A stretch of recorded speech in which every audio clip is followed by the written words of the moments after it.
નમસ્કાર વિદ્યાર્થી મિત્રો, ઓનલાઈન લેક્ચરમાં આપનું હાર્દિક સ્વાગત છે. ધોરણ 10 વિષય વિજ્ઞાન, પ્રકરણ નંબર 1 રાસાયણિક પ્રક્રિયાઓ અને એના પ્રકાર. અત્યાર સુધી આપણે જોઈએ તો સૌપ્રથમ આપણે લેક્ચરમાં એ ભણ્યા હતા કે સમીકરણ કઈ રીતે સમતોલિત કરવું, એટલે કે ડાબી બાજુ પ્રક્રિયકોનું કુલ દળ બરાબર જ નિપજનું દળ થવું જોઈએ, એટલે કે દળ સંચારના નિયમ મુજબ ડાબી બાજુ રહેલા પ્રક્રિયકોનું કુલ દળ બરાબર જ નિપજનું દળ થવું જોઈએ. એના પછી જોઈએ તો આપણે રાસાયણિક પ્રક્રિયાના અત્યાર સુધીના 3 પ્રકારો જોયા. કેટલા પ્રકારો ભણ્યા? 3. એમાં પહેલો પ્રકાર આવ્યો તો સંયોગીકરણ પ્રક્રિયા. કઈ પ્રક્રિયા આવી હતી? સંયોગીકરણ પ્રક્રિયાની વ્યાખ્યા તો કે એવી રાસાયણિક પ્રક્રિયા જેમાં 2 કે તેથી વધારે તત્વો કે પદાર્થો જોડાય અને કોઈ નવું સંયોજન બને તો એ પ્રક્રિયાને કઈ પ્રક્રિયા કહેવાય? સંયોગીકરણની પ્રક્રિયા. કઈ પ્રક્રિયા કહેવાય એને? સંયોગીકરણની પ્રક્રિયા. જેના આપણે ઉદાહરણ જોયા હતા, કડી ચૂનાવાળું વ્યવહારિક ઉદાહરણ જોયું હતું. બીજી રાસાયણિક પ્રક્રિયા આપણે ભણ્યા વિઘટન પ્રક્રિયા. કઈ પ્રક્રિયા? વિઘટન. વિઘટનનો સામાન્ય અર્થ મેં કીધું એમ સંયોગીકરણ એટલે ભેગા થાય, વિઘટનમાં શું થાય? છૂટા પડે. તો વિઘટનની વ્યાખ્યા કરવી હોય તો કે કોઈ સંયોજન તૂટવાથી 2 કે તેથી વધારે તત્વો કે પદાર્થો મળે તો એ પ્રક્રિયાને કઈ પ્રક્રિયા કહેવાય? વિઘટન. આમ સંયોગીકરણમાં 2 કે તેથી વધારે તત્વો કે પદાર્થ જોડાય નવું સંયોજન બને, એ જ વિઘટનમાં એ જ સંયોજન તૂટવાથી પાછા 2 કે તેથી વધારે પદાર્થો મળે તો એ પ્રક્રિયાને કઈ પ્રક્રિયા કહેવાય? વિઘટન પ્રક્રિયા. આમ સંયોગીકરણ અને વિઘટન પ્રક્રિયા એકબીજા કરતા કેવી પ્રક્રિયા થાય? વિરોધ અથવા ઉલટી પ્રક્રિયા થાય. છેલ્લા લેક્ચરમાં આપણે વિસ્થાપન પ્રક્રિયા વિશે અભ્યાસ કર્યો, જેમાં આપણે જોયું હતું કે વધારે સક્રિય ધાતુ હોય ઓછી સક્રિય ધાતુના દ્રાવણમાંથી એ ધાતુને શું કરે?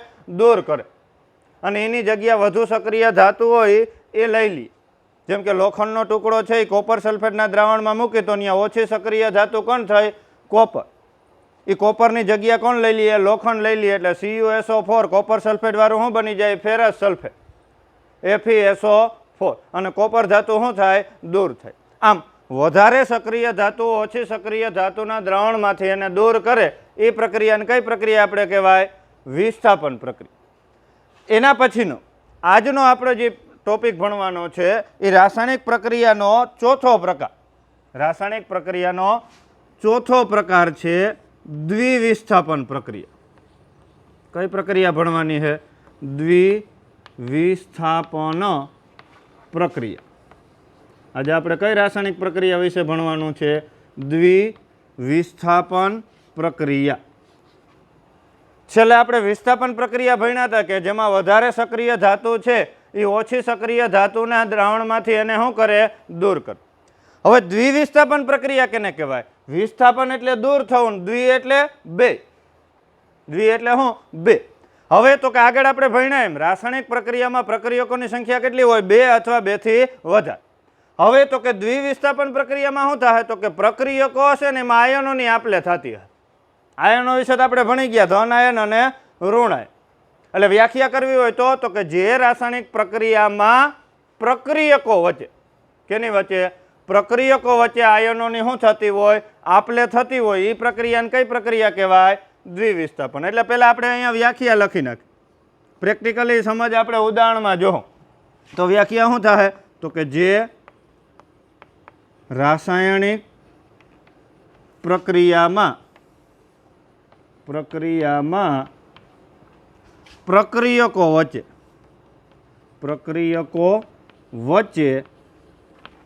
આયનોની આપલે થતી હોય તે પ્રક્રિયાને કઈ પ્રક્રિયા કહેવાય? દ્વિવિસ્થાપન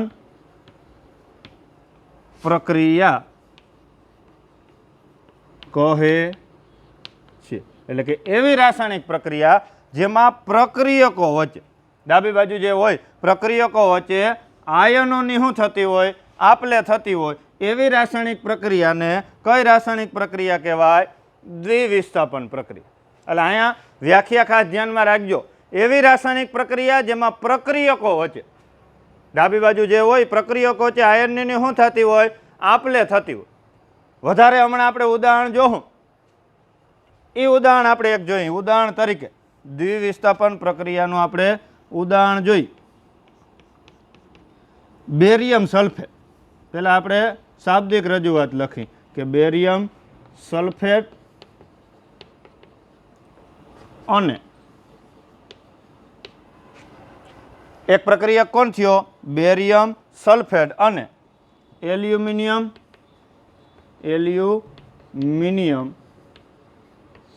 ક્લોરાઇડ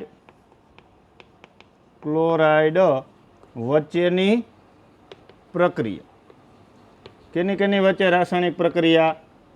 નિપજ આપણે નથી લખી, નિપજ હમણાં તમને ઉદાહરણમાં લખું. બેરિયમ સલ્ફેટ અને બીજી કેની વચ્ચે રાસાયણિક પ્રક્રિયા થાય, એલ્યુમિનિયમ ક્લોરાઇડ. હવે તો કે એ સમીકરણ સ્વરૂપે આપણે લખવું હોય તો પ્રક્રિયા કે બે વચ્ચે જ થાય. હવે એમાં આપણે ભણ્યા બેરિયમ સલ્ફેટ એટલે શું, તો કે BaSO4 એટલે કે બેરિયમ સલ્ફેટ. એની વચ્ચે રાસાયણિક પ્રક્રિયા કોણ થાય છે, એલ્યુમિનિયમ ક્લોરાઇડ AlCl3. સમજાયું? પછી બીજી બાબત એક, બધા રાસાયણિક સમીકરણોના આણ્વીય સૂત્ર આપણે આવડતા હોવા જોઈએ. જે હમણાં તમને લેક્ચર પૂરો થાય એટલે મોકલી દેશું કે આ યાદ રાખવું જોઈએ કે બેરિયમ સલ્ફેટ એટલે એનું આણ્વીય સૂત્ર શું થાય, BaSO4. એલ્યુમિનિયમ ક્લોરાઇડ હોય તો એનું આણ્વીય સૂત્ર શું થાય, AlCl3. પછી એના આણ્વીય સૂત્રમાં આપણે કોઈ ફેરફાર કરી શકીએ નહીં. હવે તો કે વ્યાખ્યા મુજબ પ્રક્રિયકો વચ્ચે, આ બે પ્રક્રિયકો થયા, પ્રક્રિયકો વચ્ચે આયનોની આપલે થાય, ધન આયન ઋણ આયનની શું થાય, આપલે થાય. હવે સાવ સિમ્પલમાં સિમ્પલ દ્વિવિસ્થાપન પ્રક્રિયામાં આપણે શું યાદ રાખવાનું, વ્યાખ્યા એ રીતને યાદ રાખવાની કે જે રાસાયણિક પ્રક્રિયામાં પ્રક્રિયકો વચ્ચે આયનોની શું થતી હોય, આપલે થતી હોય. પણ આપણી હાવ સાદી ભાષામાં કેવું હોય તો તમારે એમ યાદ રાખ લેવાનું કે પહેલો પ્રક્રિયકનું પહેલું જે તત્વ છે ને એ છેલ્લા આરે જોડાય અને બીજું છે એ કેના આરે જોડાય, પહેલા આરે જોડાય. એટલે કે પહેલાનું પહેલું તો બીજાનું બીજું, પહેલાનું બીજું તો પહેલાનું બીજાનું પહેલું. સમજાયું? આખું હાવ સિમ્પલ આ રીતનું યાદ રાખવાનું તમે. તો પહેલાનું બેરિયમ તો આ બાજુ કોણ છે, ક્લોરાઇડ. હવે તો કે બેરિયમ ક્લોરાઇડનું આણ્વીય સૂત્ર થાય BaCl2. આણ્વીય સૂત્ર શું થાય એનું, BaCl2. ત્યાં આ નહીં જોવાનું કે ક્લોરીનના 3 છે તો એમ નહીં લખ નાખવાનું BaCl3. તો જે આપણે આગળ ભણ્યા બેરિયમ 2 ગુમાવે. બેરિયમ કેટલા ગુમાવે છે, 2 ગુમાવે. ક્લોરીન કેટલા મેળવે છે, 1 જ મેળવે છે. એટલે જો અહીંયા તમે 3 લખ નાખો તો કે બેરિયમ તો 2 જ ગુમાવે છે, ક્લોરીન કેટલા મેળવે છે, 1 જ મેળવે છે. તો અહીંયા તમે એ રીતનું લખ નાખો BaCl3 તો કે ક્લોરીન તો 3 મેળવે, સામે બેરિયમ કઈ 3 ગુમાવશે નહીં. સમજાયું? આ પહેલાનું પહેલો પ્રક્રિયક છે એનું પહેલું તત્વ તો બીજાનું છેલ્લું. હવે પહેલાનું છેલ્લું રહે તો બીજાનું કયું રહે, પહેલું રહે. તો એલ્યુમિનિયમ અને સલ્ફેટ જોડાય તો શું બને, એલ્યુમિનિયમ સલ્ફેટ. એલ્યુમિનિયમ સલ્ફેટનું આણ્વીય સૂત્ર થાય Al2 કૌંસમાં SO4 કૌંસ પૂરો કરીને કેટલા, 3. સમજાયું? હવે આ સૂત્ર છે એ હમણાં તમને જે આ વિડીયો મળશે પછી હું ગ્રુપમાં એક આખો ફોટો નાખી દઈ કે 35 આણ્વીય સૂત્ર થાય કે એલ્યુમિનિયમ સલ્ફેટ હોય એટલે એનું આણ્વીય સૂત્ર શું થાય, Al2 કૌંસની અંદર SO4 કૌંસ પૂરો કરીને કેટલા, 3. એ સૂત્રમાં આપણે કોઈ ફેરફાર કરી શકીએ નહીં. હવે આગળ ભણ્યા કે જે આપણે સમીકરણ લખ્યું એ કેવું હોવું જોઈએ, સમતોલ. એટલે કે ડાબી બાજુ જે તે તત્વના પ્રક્રિયકો છે એનું દળ બરાબર જ નિપજનું દળ થવું જોઈએ. પણ આપણે જે સંયોજન લખીએ છીએ અથવા જેનું આણ્વીય સૂત્ર લખી પહેલા રેડી જ હોવું જોઈએ. બેરિયમ સલ્ફેટ તો BaSO4, એલ્યુમિનિયમ ક્લોરાઇડ એટલે AlCl3. જો કઈ રીતનું થયું તો કે આગળ આપણે બેઝિકમાં આપણે જોયા હતા કે બેરિયમ 2 ગુમાવે છે તો સલ્ફેટ 2 SO4 2 મેળવે. એલ્યુમિનિયમ કેટલા ગુમાવે, 3 ગુમાવે છે. 2 8 થઈને ઇલેક્ટ્રોન રચના એટલે 3 ગુમાવે. ક્લોરીન 1 જ મેળવે એટલે ક્લોરીનના કેટલા પરમાણુ થયા, 3. એમ બેરિયમ 2 ગુમાવે છે, ક્લોરીન 2 મેળવવા માટે ક્લોરીનના કેટલા પરમાણુ, 2. એલ્યુમિનિયમ 3 ગુમાવે, 2 પરમાણુ થયા એટલે 3 ને 3 6 ઇલેક્ટ્રોન ગુમાવે છે. સલ્ફેટ 2 જ મેળવે છે એટલે એના 3 પરમાણુ તો 2 તેરી 6 ઇલેક્ટ્રોન શું કરી લઈએ, મેળવી લઈએ. હવે તો કે આ રીતનું સમીકરણ લખ્યા પછી આ રીતનું આપણે સમીકરણ લખી લઈ પછી આપણે શું કરવાનું છે તો કે એ સમીકરણ કેવું થવું જોઈએ, સમતોલિત. એટલે કે ડાબી બાજુ જે તે તત્વના જેટલા પરમાણુ હોય એટલા જ જમણી બાજુ થવા જોઈએ, અથવા જમણી બાજુ જેટલા હોય એટલા જ ડાબી બાજુ થવા જોઈએ. હવે તો કે આપણે આના કોઈ આણ્વીય સૂત્રમાં હવે ફેરફાર કરી શકશું નહીં, પણ પરમાણુની સંખ્યા સમતોલિત કરવા માટે આગળ આપણે જરૂરિયાત મુજબ પૂર્વક મૂકી શકશું. પછી તો કામ ગમે તમારે વિચારો.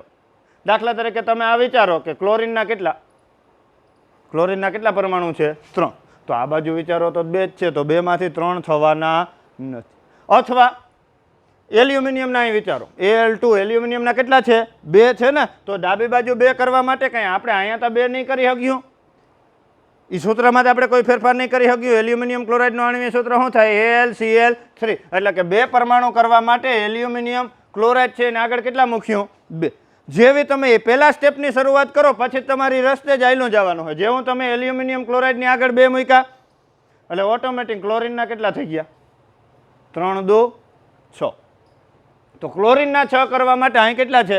2 જ છે, તો 6 કરવા માટે આપણે આગળ મૂકી શક્યું. તો ક્લોરીનના 6 કરવા હોય તો આગળ કેટલા મૂક્યું? 3. જો મેં તમને કીધું એમ શરૂઆત જ તમારે કરવાની રહેશે ને, એ જ તમારે વિચારવાનું રહે. પછી તો તમે આપણે શરૂઆત ક્યાંથી કરી કે એલ્યુમિનિયમના કેટલા પરમાણુ છે? 2.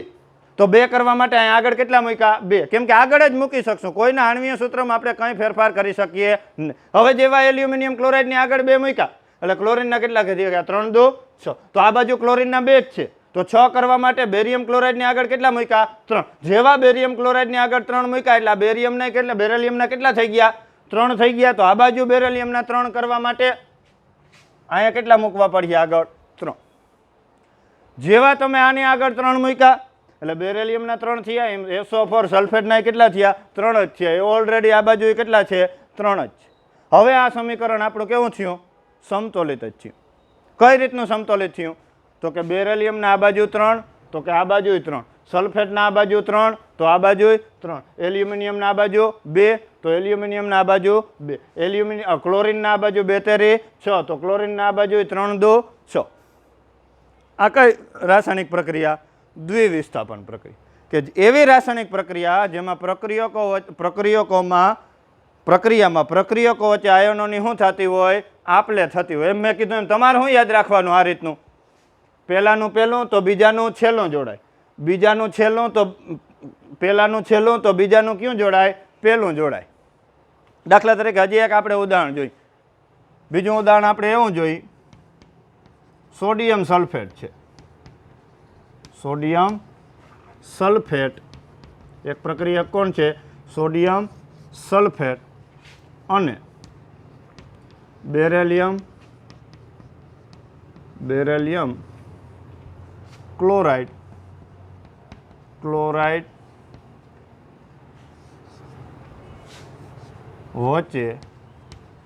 વચ્ચેની રાસાયણિક પ્રક્રિયા. એ પણ કઈ પ્રક્રિયા થાય? દ્વિવિસ્થાપન પ્રક્રિયા. નિપાજ આપણે હમણાં જોઈ. તો પહેલાં આપણે કામ શું કરવાનું? Sodium sulphate. જો આગળ તમે અમુક વસ્તુ ભણી ગયા હતા કે સોડિયમ 11મા નંબરે આવે એટલે 2 8 1 થયું, તો 1 ઇલેક્ટ્રોન શું કરે? ગુમાવ. સામે સલ્ફેટ એટલે SO4 2 મેળવે. શું કરે? 2 મેળવે. એટલે સોડિયમે 2 જ ગુમાવવા પડે. 2 ગુમાવવા હોય તો સોડિયમના કેટલા પરમાણુ લેવા પડે? 2. એટલે શું થાય? Na2 SO4. આ કેનું આણ્વીય સૂત્ર થયું? Sodium sulphate. જો કઈ રીતનું? તો કે આની કેટલા ગુમાવે? 1 જ ગુમાવે છે. સલ્ફેટ 2 મેળવે છે, તો સોડિયમ 2 ગુમાવવા માટે પરમાણુ કેટલા લેવા પડી? 2. તો સૂત્ર શું થયું? Na2 SO4. બીજો પ્રક્રિયા કોણ છે? Barium chloride. બેરિયમ એકલો 2 ગુમાવે, ક્લોરીન 1 જ મેળવે, એટલે ક્લોરીનના કેટલા થાય? 2 પરમાણુ થાય. હવે રહી વાત નિપજની. તો હમણાં મેં તમને કીધું પહેલું તો આમાં છેલ્લું, આમાં છેલ્લું તો આમાં કયું? પહેલું. દાખલા તરીકે આમાં પહેલું, તો પહેલું એટલે કોણ છે? સોડિયમ. આનું છેલ્લું એટલે ક્લોરીન, તો નિપજ શું મળીએ? Sodium chloride. બીજું બેરિયમ અને સલ્ફેટ, તો બેરિયમ સલ્ફેટ જોડાશે તો શું બનીએ? બેરિયમ સલ્ફેટ એટલે BaSO4 જ થાય, કેમ કે બેરિયમ 2 ગુમાવે છે, સલ્ફેટ 2 શું કરે છે? મેળવે છે. હવે તો કે આમાં શું થાય? તો કે પ્રક્રિયા સમીકરણ સમતોલિત કરવા માટે સોડિયમના કેટલા? 2, ક્લોરીનના કેટલા? 2. સોડિયમ ક્લોરીન બેયના 2 2 છે, એટલે સોડિયમ ક્લોરાઇડ NaCl નિપજ મેળવી અને આગળ આપણે કેટલા મૂકી દઉં? 2 મૂકશું. અહીંયા તો બેરિયમના 1 જ છે, સલ્ફેટનો 1 જ છે, એટલે BaSO4. હવે રહી વાત આ રાસાયણિક પ્રક્રિયા જેવી થાય ને એટલે સફેદ રંગના અવક્ષેપ મળશે, સફેદ અવક્ષેપ મળશે, જે ફીણ ફીણ સ્વરૂપે મળશે. એ સફેદ અવક્ષેપ કેના હે? બેરેલિયમ સલ્ફેટના. કેના હે?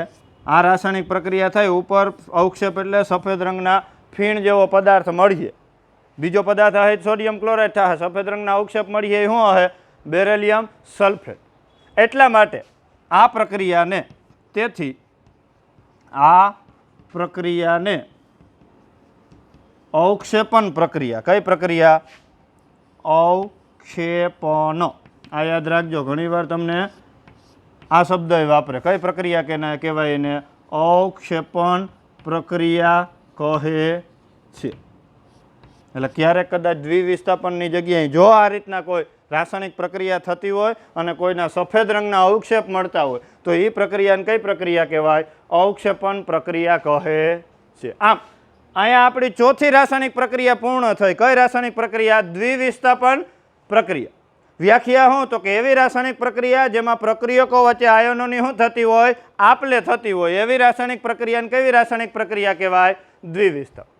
હવે આયનોની આપલે કઈ રીતનું? તો કે આપણે એમ યાદ રાખ લેવાનું, પહેલું તો આ છેલ્લું, અહીંયા છેલ્લું તો બીજાનું પહેલું, આ રીતે જોડાશે.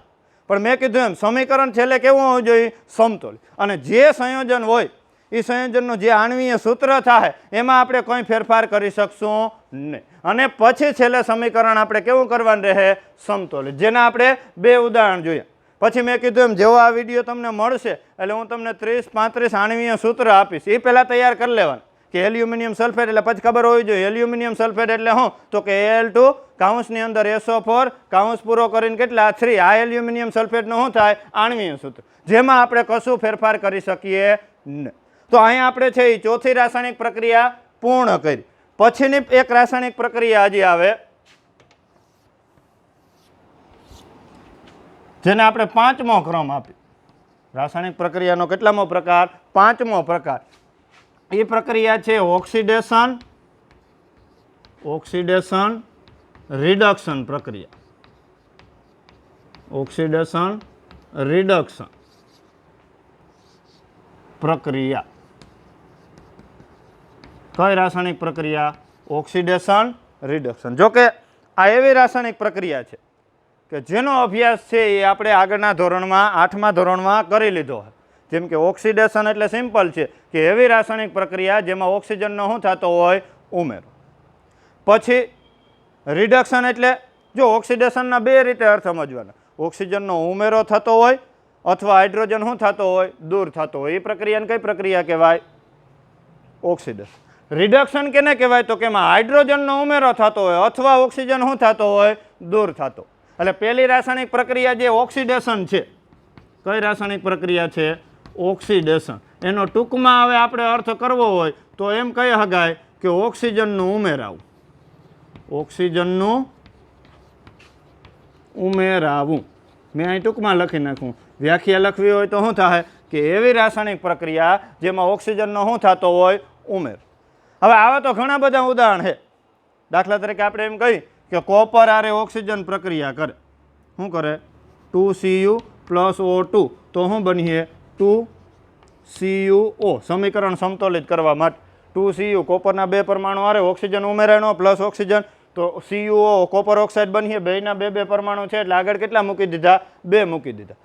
તો એવી રાસાયણિક પ્રક્રિયા જેમાં ઓક્સિજનનો શું થતો હોય? ઉમેરો થતો હોય અથવા હાઇડ્રોજન દૂર થતો હોય. એ રાસાયણિક પ્રક્રિયાને કઈ રાસાયણિક પ્રક્રિયા કહેવાય? ઓક્સિડેશન. પછી બીજી રાસાયણિક પ્રક્રિયા કઈ છે? રિડક્શન. કઈ રાસાયણિક પ્રક્રિયા? રિડક્શન. જેમાં આપણે કર્યું કે એમાં હાઇડ્રોજનનો ઉમેરો. હાઇડ્રોજન ઉમેરાવું. એટલે કે જે એવી રાસાયણિક પ્રક્રિયા જેમાં હાઇડ્રોજનનો શું થતો હોય? ઉમેરો થતો હોય અથવા ઓક્સિજન શું થતો હોય? દૂર થતો હોય. હવે જે પહેલી રાસાયણિક પ્રક્રિયામાં જેમાં ઓક્સિજન ઉમેરાયો બન્યો શું? Copper oxide. કોપર ઓક્સાઇડ એટલે CuO. એની હારે હાઇડ્રોજન ઉમેરાય ને H2. તો હાઇડ્રોજન શું કરીએ? ઓક્સિજનને પોતાની તરફ આકર્ષી લે, પરિણામે શું બની જાય? સંયોજન પાણી H2O. આ હાઇડ્રોજન ઓક્સિજનને પોતાની તરફ આકર્ષી લીધો અને કોપર ધાતુ શું થઈ? છૂટી થઈ. જોકે આ પ્રક્રિયાને આપણે વિસ્થાપન પ્રક્રિયા એ કહી શકી. વધારે સક્રિય કોણ? હાઇડ્રોજન એ ઓક્સિજનને પોતાની તરફ આકર્ષી લીધો, અથવા કોપરની જગ્યા કેની લઈ લીધી? હાઇડ્રોજને લઈ લીધી અને કોપરને શું કર્યું? છૂટું કર્યું. આમ આ સિમ્પલ છે. મીન્સ કે તમને 3 ગુણનો પ્રશ્ન, પહેલો તો આપણે એવી રીતની તૈયારી કરવાની કે પહેલો પાઠ છે તો આપણે એક્ઝામમાં 4 ગુણનો પૂછાય. કેટલા ગુણનો પૂછાય? 4 ગુણનો પૂછાય. તો 4 ગુણનો પૂછાય તો એક 3 ગુણનો અને એક હેતુલક્ષી પ્રશ્ન પૂછાય. આ એ ફિક્સ જ હોય. એક 3 ગુણનો પ્રશ્ન અને એક હેતુલક્ષી પ્રશ્ન. હવે 3 ગુણનો પ્રશ્નમાં આપણે જોયું કે તમને કદાચ એવો પ્રશ્ન પૂછી શકે, સંયોગીકરણની પ્રક્રિયા ઉદાહરણ આપી સમજાવો, વિઘટનની પ્રક્રિયા ઉદાહરણ આપી સમજાવો, વિસ્થાપનની પ્રક્રિયા ઉદાહરણ આપી સમજાવો. આજે જે ભણ્યું દ્વિવિસ્થાપન પ્રક્રિયા ઉદાહરણ આપી સમજાવો. જ્યારે આ ટોપિક છે એ તમને 3 ગુણમાં પૂછે નહીં. પૂછે ને તો તમને હેતુલક્ષી પૂછીએ, પણ એમાં એવું કહે કે ઓક્સિડેશન ને રિડક્શન કરતા પદાર્થ ઓળખો. જોકે હજી આપણે ઓળખવાના એ પોઈન્ટ ઉપર આપણે ગયા નથી. આપણે હજી ખાલી રાસાયણિક પ્રક્રિયા વિશે સિમ્પલ માહિતી જ મેળવી કે ઓક્સિડેશન એટલે ઓક્સિજનનો ઉમેરો થવો અથવા હાઇડ્રોજન શું થવું? દૂર થવું. રિડક્શન એટલે હાઇડ્રોજનનો ઉમેરો થવો અથવા શું થવું? ઓક્સિજન દૂર થવું. વધારાની હજી પદાર્થો ઓળખવાના છે. પછી હજી પાઠનો છેલ્લો ટોપિક એક છે ક્ષારણ. એ ટોપિક આપણે ભણવાનો છે. હવે અહીંયા તો કે હજી આપણે પ્રાઇમરી મેવા ભણ્યા. દાખલા તરીકે પાણી વિશે વિચારીએ તો અહીંયા હું લખી નાખું. પાણીનો આપણે આણ્વીય સૂત્ર કરીએ તો હાઇડ્રોજનના 2 અણુ 2H2 પ્લસ O2 તો શું બને? 2H2O. સમીકરણ સમતોલિત કરવા માટે હાઇડ્રોજનના 2 દુ 4 પરમાણુ, ઓક્સિજનના 2 છે એટલે આગળ કેટલા મૂકી દીધા? 2 મૂકી દીધા. હવે અહીંયા તો કે અહીંયા બે પ્રક્રિયા કઈ શકે? કેમ કે જો ઓક્સિજનનો ઉમેરો થાય અને હાઇડ્રોજનનો, આપણે ખાલી એમ ના કહી શકીએ કે ખાલી ઓક્સિજન જ ઉમેરાય છે અથવા ખાલી હાઇડ્રોજન જ ઉમેરે છે. બે થાય છે. ઓક્સિજનનો ઉમેરો થાય અને હાઇડ્રોજનનો ઉમેરો થાય. ઓક્સિજનનો ઉમેરો થાય તો ઓક્સિડેશન પ્રક્રિયા, હાઇડ્રોજનનો ઉમેરો થાય તો રિડક્શન પ્રક્રિયા. પણ અહીંથી હું તો કે બે પ્રક્રિયા કહી શકાય. ઓક્સિડેશને કહી શકાય અને રિડક્શને કહી શકાય. કારણ ઓક્સિજનનો ઉમેરો થયો કહેવાય અને હાઇડ્રોજનનો ઉમેરો થયો. આવી જે પ્રક્રિયા હોય જેમાં ઓક્સિજન અને હાઇડ્રોજન બંનેનો ઉમેરો થતો હોય એવી રાસાયણિક પ્રક્રિયાને રેડોક્સ પ્રક્રિયા કહેવાય. કઈ પ્રક્રિયા કહેવાય? રેડોક્સ. જો કે હજી આપણે આ 3 પ્રક્રિયાના ડીપમાં કોઈ ટોપિકમાં આપણે ગયા નથી. આજે આપણે દ્વિવિસ્થાપન પ્રક્રિયા સંપૂર્ણ રીતે અભ્યાસ કર્યો કે એવી રાસાયણિક પ્રક્રિયા જેમાં પ્રક્રિયકો વચ્ચે આયનોની શું થતી હોય? આપલે થતી હોય. એ પ્રક્રિયાને કઈ પ્રક્રિયા કહેવાય? દ્વિવિસ્થાપન. જેના ઉદાહરણ આપણે 2 જોયા. પછી તો કે ઓક્સિડેશન, રિડક્શન અને રેડોક્સ પ્રક્રિયા. આ 3 વિશે હજી આપણે સામાન્ય માહિતી જ મેળવી કે ઓક્સિડેશન એટલે ઓક્સિજનનો ઉમેરો થવો અથવા હાઇડ્રોજન દૂર થતો. રિડક્શન એટલે હાઇડ્રોજનનો ઉમેરો થતો હોય અથવા ઓક્સિજન શું થતો હોય? દૂર થતો. અને રેડોક્સ પ્રક્રિયા એટલે એવી પ્રક્રિયા જેમાં હાઇડ્રોજન અને ઓક્સિજન બંનેનો શું થતો હોય? ઉમેરો થતો. મેં કીધું એમ જેવો લેક્ચર તમને મળશે એટલે એક યાદી આણ્વીય સૂત્રની મળીએ. એ વ્યવસ્થિત રીતે બુકમાં લખી અને એના આણ્વીય સૂત્ર લખવાના રહે. એ ઉપરાંત જે આ બોર્ડ વર્ક છે એ વ્યવસ્થિત રીતે તમારી સેટ નોટમાં લઈ જવાનું રહે. વધારેની જે ઓક્સિડેશન રિડક્શન વિશે માહિતી છે, છેલ્લો ટોપિક છે ખોરાપણું એટલે કે ક્ષારણ થાય, એ ટોપિકનો અભ્યાસ છે એ આપણે પછીના લેક્ચરમાં કરશું. ઓકે.